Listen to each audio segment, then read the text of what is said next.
पनीर म्हटलं की मुलांना कसेही प्रकारचं आवडतंच. अशी रस्सा भाजी बनवा किंवा भुर्जी बनवा. पनीरचा कुठलाही प्रकार अगदी आवडीने खाते. आज मुलीच्या वरच मी आज पनीरची भाजी बनवलेली आहे. खूप छान अशी झाली होती आणि खूप साध्या सोपी पद्धतीने आज मी तुमच्यासोबत माझी रेसिपी शेअर करते आहे. नमस्कार मंडळी, माझ्या चॅनलमध्ये तुमचं खूप खूप स्वागत आहे. इथे सगळ्यात आधी मी कांदे, मगजबी, टोमॅटो, काजू आणि तेजपान, कलमी असं बॉईल करायला ठेवून दिलेलं आहे. खूप मसाले इथे वापरत नाहीये मी. अगदी साधे घरी जे आपल्याकडे अवेलेबल आहे त्याच ह्याच्यात मी करून घेते आहे. बघा, बॉईल करून झाले, व्यवस्थित कच्चेपणा निघून गेल्यावर मी इथे बाहेर काढून ठेवून दिलेले आहे. स्टॉक वॉटर आहे बघा, हे फेकायचं नाहीये. मी हेच पाणी वापरणार आहे रस्स्यासाठी. थोडीशीच ग्रेव्ही ठेवणार आहे, खूप ग्रेव्हीवाली करत नाहीये, पण तेच स्टॉक वॉटर मी इथे यूज करणार आहे. बघा, इथे आलं, लसूण आणि मिरची मिक्सरच्या भांड्यात करून घेते आहे आणि ते थोडंसं नॉर्मल झाल्यावर आपला मसाला नॉर्मल झाल्यावर तो सगळा मी इथे बारीक करून घेते आहे. सगळा बघा व्यवस्थित छान असा बारीक करून घेतलेला आहे. तुम्हाला थोडासा दरदरा ठेवायचा असेल तर तुम्ही थोडा जाडसर पण ठेवून घेऊ शकता. मी इथे खूप फाईन पेस्ट करून घेतलेला आहे.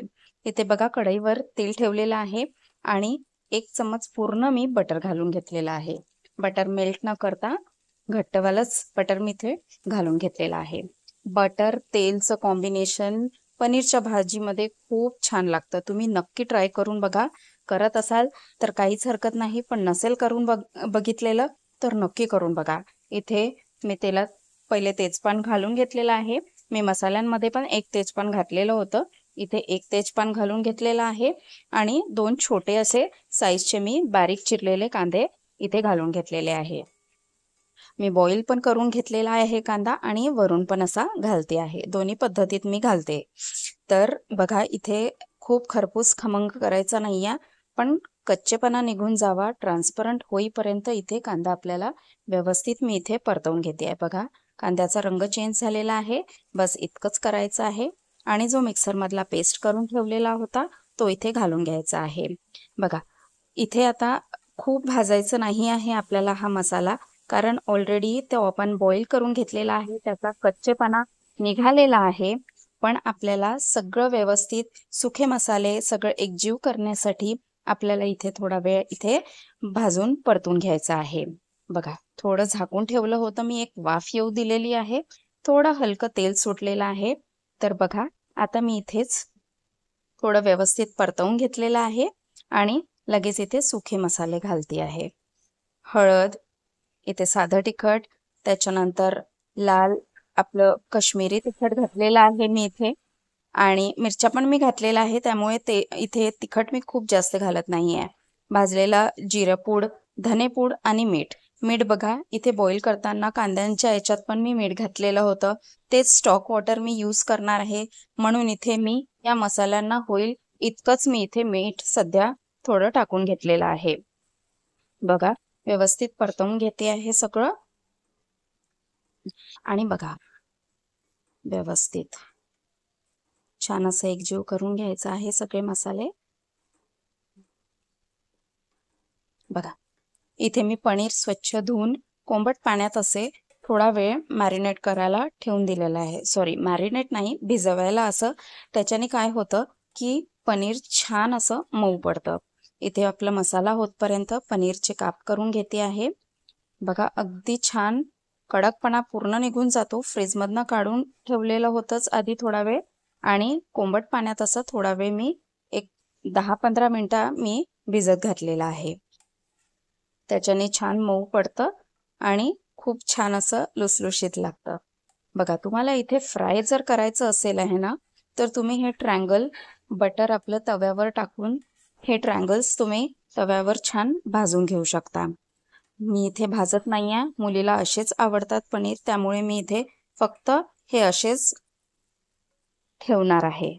तुम्हाला जर आवडत असेल थोडे कडक झालेले, तर तुम्ही ते तव्यावर फ्राय करून घेऊ शकता, थोडेसे टोस्ट करून घेऊ शकता, म्हणजे एक खरपूस आपला वर लेयर येतपर्यंत छान अशी परतवून भाजून घेऊ शकता.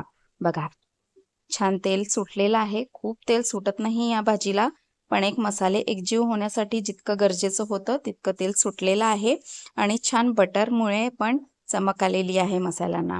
बघा आता इथे मॅरिनेट करायला ठेवून देणार आहे. एक मसाल्यांसोबत पनीर एकजीव मॅरिनेट व्हायला पाहिजे. सगळे मसाले पनीरला छान लागायला हवे, त्यात आतपर्यंत जायला हवे, म्हणून इथे थोडा मसाला 1-2 मिनिटं वाफ घेणार आहे मी.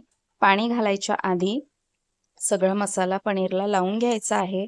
बघा परतवून घेते आहे आणि 1-2च मिनिटं वाफ घ्यायची आहे. साईडला मी बर्नरवरती स्टॉक वॉटर जे होतं त्याच्यात थोडंसं साधं पाणी दुसरं ॲड करून मी गरम करून घेते आहे. कधी पण अशा भाज्यांना गरम पाणीच शक्यतोवर मी वापरते.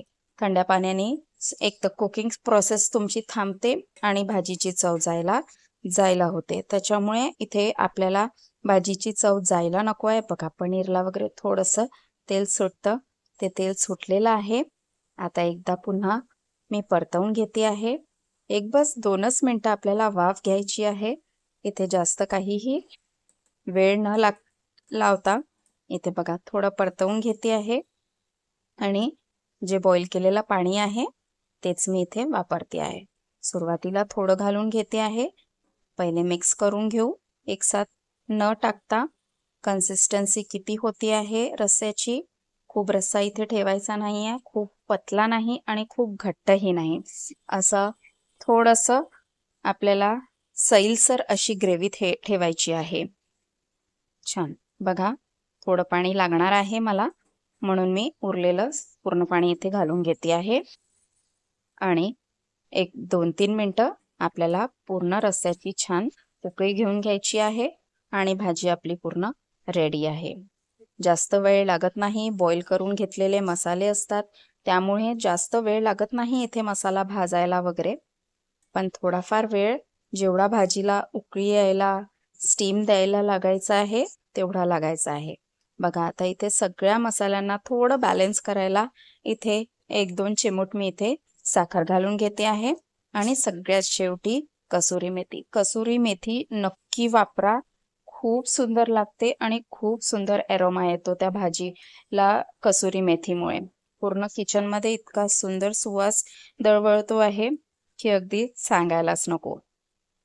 खूप छान सोपी पद्धत आहे, नक्की करून बघा.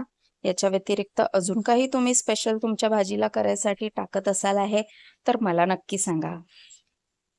मी पण नक्की ट्राय करून बघिलाय ती वापरून. हे बघा कन्सिस्टन्सी मी तुम्हाला दाखवलेली आहे. 1-2 मिनिटं स्टीम घेतलेली आहे. बघा आता वरून शेवटची स्टेप म्हणजे मुलीला हे असंच किसलेला वरतून पनीर 1 क्यूब टाकला, खूप आवडतं असं टाकलेला. बस आता हे शेवटचं झालेली आहे आपली भाजी पूर्णपणे रेडी. बस वरून 1 क्यूब मी किसून घेतला आहे पनीरचा आणि कोथिंबीर. बस आपली भाजी एकदम रेडी आहे. मुलीला तर इतकी आवडते की इतर वेळेस तर खायला जेवायला तयार नसते, पण शाळेत जायच्या आधी आज डब्यात तर नेली आहे आणि जाताना खाऊन पण गेलेली आहे. मस्त झालेली होती भाजी. तुम्ही पण नक्की ट्राय करून बघा. अशाच नवीन नवीन रेसिपीज सोबत मी तुमच्यासोबत पुन्हा नवीन व्हिडिओसोबत पुन्हा भेटेल. तोपर्यंत घरगुती खा, मस्त रहा, स्वस्त रहा.